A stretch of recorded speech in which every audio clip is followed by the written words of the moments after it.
Apakah asam amino itu? Asam amino adalah suatu golongan senyawa karbon organik yang setidaknya mengandung satu gugus karboksil COOH dan satu gugus amino NH2. Struktur umum dari asam amino ditunjukkan pada gambar berikut.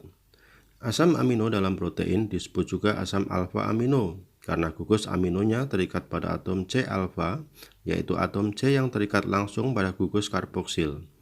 Pada atom C-alfa juga terikat satu atom hidrogen dan suatu gugus yang disingkat dengan huruf R. Asam amino yang satu dengan asam amino yang lain berbeda pada gugus R-nya. Artinya, gugus R menentukan sifat khusus suatu asam amino.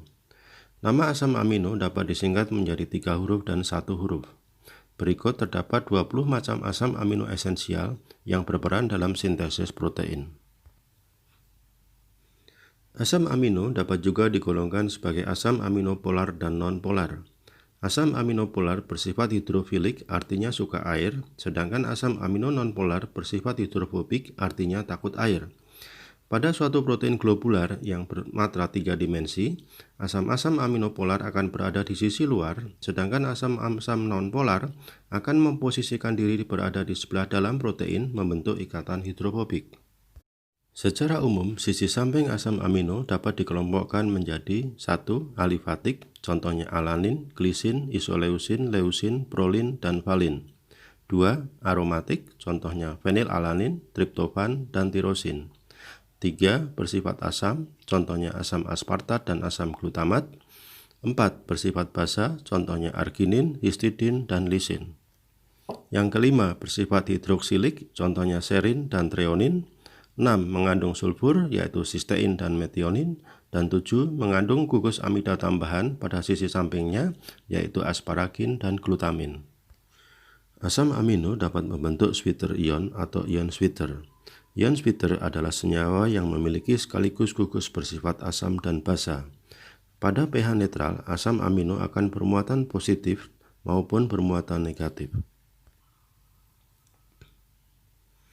Asam amino juga bersifat amfoter, artinya dapat bereaksi dengan asam maupun dengan basa. Asam amino dapat berperan sebagai asam dengan mendonorkan proton pada basa kuat dan dapat berperan sebagai basa dengan menerima proton dari asam kuat.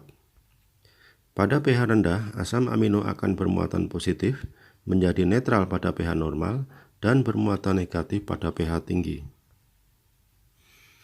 Asam amino dapat berikatan dengan asam amino lain melalui ikatan peptida. Ikatan peptida atau CONH terbentuk dari penggabungan gugus karboksil pada asam amino pertama dengan gugus amina pada asam amino kedua yang dalam prosesnya akan melepaskan air.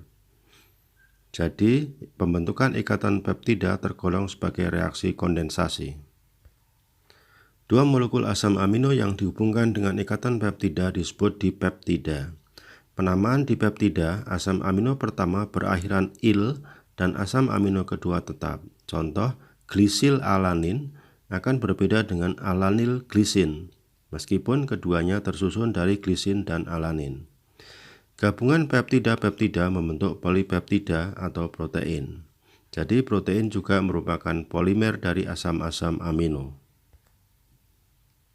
Struktur protein dapat dilihat sebagai hierarki, yaitu berupa struktur primer tingkat 1, struktur sekunder tingkat 2, tersier tingkat 3, dan kuarterner tingkat 4. Struktur primer protein merupakan urutan asam amino penyusun protein yang dihubungkan melalui ikatan peptida. Struktur sekunder terbentuk dari ikatan hidrogen yang terjadi antara gugus-gugus amina dengan atom hidrogen pada rantai samping asam amino sehingga membentuk lipatan-lipatan, misalnya membentuk alpha helix dan lempeng beta. Struktur tersier merupakan interaksi struktur sekunder yang satu dengan struktur sekunder yang lain melalui ikatan hidrogen, ikatan ion, ikatan disulfida, atau ikatan hidrofobik lainnya, sehingga misalnya terbentuk rantai double helix. Struktur kuarterner merupakan struktur yang paling kompleks, melibatkan beberapa peptida sehingga membentuk suatu protein yang besar. Pada peristiwa ini, kadang-kadang terselip molekul atau ion lain yang bukan merupakan asam amino, misalnya pada hemoglobin, yang pada proteinnya terselip ion Fe. Ukuran suatu protein kuartener dapat mencapai antara puluhan ribu sampai jutaan kilodalton. Sekian dan terima kasih atas perhatiannya.